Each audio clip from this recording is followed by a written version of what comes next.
Hello everyone, wherever you are. This morning I'd like to talk about wisdom. Who's the wisest person you know? One of the good things about doing these talks is it forces me to look at some of the tricky bits of the Bible and to spend some time working out what's being said, to try and understand the tricky bits. Proverbs is one of those books I would probably skip normally. It comes between Ecclesiastes and Psalms, and I'd be tempted to accidentally on purpose turn over those 30 pages and move on. But over Christmas time, Hannah did a talk on Proverbs chapter 3, verses 5 and 6, which says, trust in the Lord with all your heart and lean not on your own understanding. And it made sense. And I thought, well, perhaps I need to go back to Proverbs and try and make sense of it. So my challenge for these next few talks is to try and make sense of Proverbs, and then you can listen in and see if I achieve that. And if I fail to do that, feel free to give Hannah a ring and she can explain things. Or failing that, give Steve a ring, and Steve and his Lego superheroes can help out. Holy Proverbs 10, Batman. Wouldn't that be great? And Proverbs, it is an odd book, a strange book. Most of the book consists of short sayings that expand on a truth, explain a truth. And it contains a collection of sayings from King Solomon himself, a collection of sayings that Solomon gathered together, that Solomon collated, and three other collections of sayings from other sources. It's a bit like a 4CD collection, the wise words of Solomon and friends, best of. And to our modern ears, it's an odd form, isn't it? We don't really have a comparison. But 900 years ago, it was very much a thing.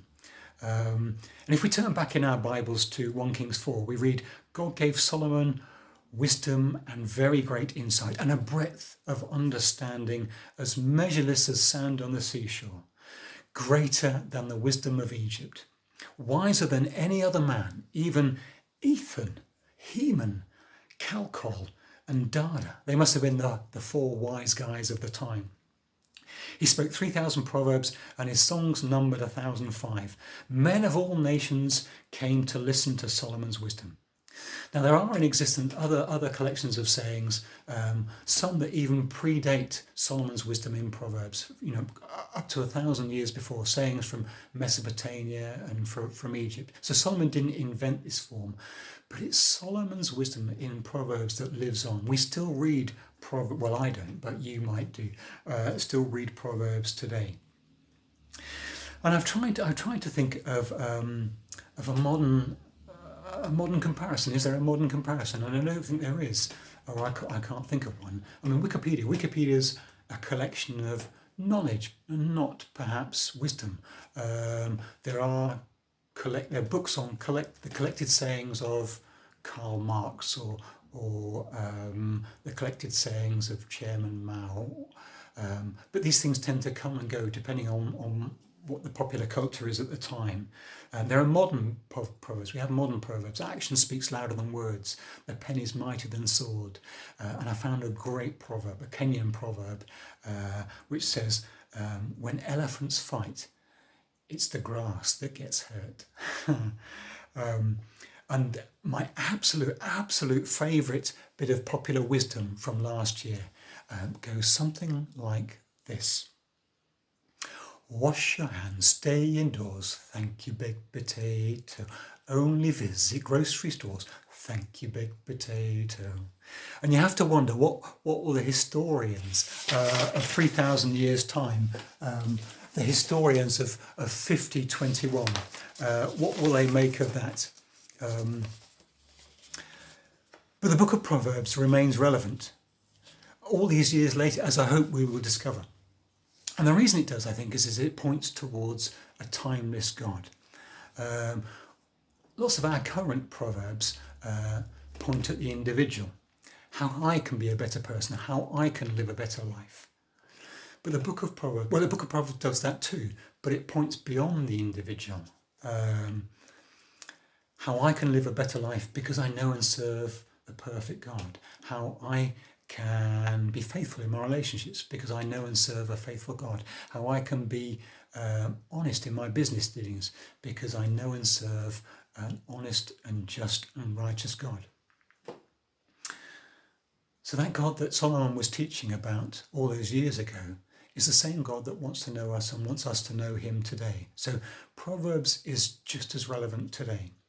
So we should probably read a bit of Proverbs, shouldn't we? So Proverbs chapter 1 verse 1 says, "The Proverbs of Solomon, son of David, king of Israel." Isn't that something? We have the recorded words of King Solomon himself. King Solomon, who spent his whole life in the court of listening to and learning from the great King David. But we know, don't we, that King Solomon was a great teacher, but that over his life he perhaps didn't heed his own advice. He didn't heed his own wisdom. He married hundreds of women for political reasons, and over his life those wives diluted his loyalty to his God. So David is the great student. If Solomon's the great teacher, David's the great student. Solomon made mistakes, and Solomon compounded those mistakes. He didn't learn from those mistakes, and over time he drifted away from his loyalty to God. David made mistakes. He made many mistakes, but David learned from his mistakes. He changed his behavior, and as a result he grew nearer to God with time. Verse 2. Proverbs for attaining wisdom and discipline, for understanding words of insight. Wisdom and discipline. The word from wisdom here is used a lot of times in the Old Testament, but in other places in the Old Testament, it's used for a life skill. It's used for something you've trained yourself in, a life skill you've trained yourself in, like metalwork, woodwork, tailoring, spinning. And when I say spinning, I don't mean sitting on a stationary bike, I mean spinning wool, a life skill. But in Proverbs, the word wisdom means life skill. It's used metaphorically. It means life skill, but the life skill of living a godly life, living a God-shaped life. So Proverbs, the book of Proverbs, are ways of training us in the life skills of living a godly, God-shaped life. Verse 3. For understanding words of insight and acquiring a disciplined and prudent life, doing what's right and just and fair. And I think we perhaps need to, or I need to explain prudent. It's not a word that we use commonly or we hear very often. And prudence is wisdom applied to practice. In other words, prudence is as we grow in understanding, so we change how we act. And I see verses 2 and 3 as being very much like a film trailer. This is where we're going. This is what we're up for. It's going to be great. And I think probably we're going to need it, because as we read on in Proverbs, we'll find that it gets a bit confusing. Proverbs dots around a lot. It doesn't follow a set path. It can be a little bit random and haphazard. So verses 2 and 3 give us that. They remind us that Proverbs is about growing our relationship, growing our understanding, to live a disciplined, God-shaped life. Verse 4. For giving prudence to the simple, knowledge and direction to the young. To be simple is to be not thought through. You lack convictions. You're easily persuaded by any new thing. The opposite is, I've thought about what I believe. I know why I believe what I believe. I have strong convictions. I'm not easily persuaded. To be young is wonderful. I can remember it vaguely, but it's also to be vulnerable. To be young is to lack life experience, and the risk is that you can set off in your life in the wrong direction. To be young and to be simple is to be open, great, but to be young and to be simple is also to be vulnerable. And what they need Proverbs. They need the Proverbs to guide them. Now, I might be wrong, but I imagine there won't be many young people listening still. And there certainly are no simple people listening. So for the rest of us, here we go, verse 5. Let the wise listen and add to their learning, and let the discerning get guidance. Let the wise listen. This is for us. This is for you and me. Let the wise learn, let the understanding get guidance. Now you could read this as, let the wise top up their wisdom. Let the understanding just get a bit more understanding. Let's polish what we're already good at. Let's fine tune our skills. But I don't think that's what it's saying here. I think it's more of a challenge. The danger for the young and the simple is that they're open, they're vulnerable. The danger for the wise and for the understanding is that they're closed, they're not able to learn, they're unteachable. Now you'll be thinking, that's not me. I love to learn stuff. But I wonder, are you open to relearning? I've been doing these things like this for 55 years. It served me well. Why should I do anything different? Perhaps some of us are a little bit stuck in our ways. And a good test is how we respond to criticism. And I mean criticism of something you're well established in, like parenting, your values, driving.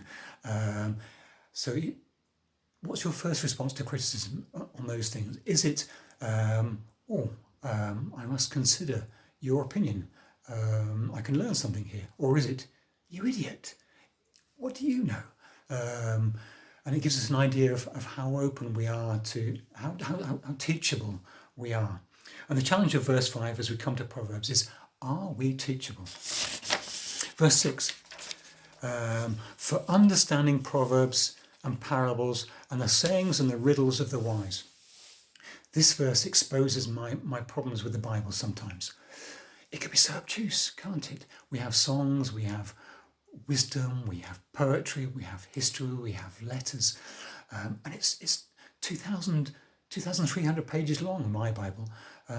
Why doesn't God just distill it down into a little 4-page pamphlet with lots of pictures? But God seems to delight in having us work hard at developing our understanding.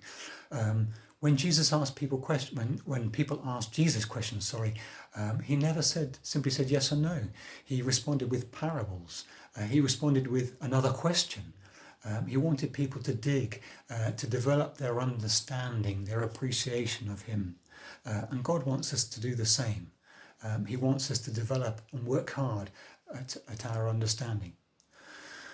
Verse 7, the key. The fear of the Lord is the beginning of knowledge. Fearing God is a tricky concept because it's a dichotomy, isn't it? It implies a negative emotional response to what we believe is a loving God, and it seems contradictory. And yet we teach children to fear fire. Fire is great; it gives warmth, light, heat, but it needs treating with respect. God is loving. He is merciful, he is kind, but he's also holy. There's a great quote from The Lion, the Witch and the Wardrobe. Susan is about to meet King Aslan for the first time, and to her discomfort, she finds out that King Aslan is actually a lion, and Aslan is the Jesus figure in Narnia. "Ooh," says Susan, "I thought he was a man. Is he quite safe? I shall feel rather nervous about meeting a lion." "Safe," says Mr. Beaver. "Who said anything about safe? Of course he isn't safe. But he's good. And he's the king, I tell you." For us, fear of the Lord is a right relationship to God. The proper response of reverence, respect and awe that we, the created ones, have in the face of our great creator, our loving creator. So the key to reading Proverbs and the key to growing in wisdom is how we approach. We need to be humble, willing to learn, respectful, in awe, with a right approach to our great God. Is he safe? No. Is he God? Yes. Proverbs Is it easy to read? No. Is it worth it? Yes, I think so. Thank you for listening. That's been a rush. But I hope together in the future we shall grow in our understanding and grow in our wisdom and grow in our collective responsibility, our collective relationship with God. I'm sorry. Thank you for listening. Bye-bye.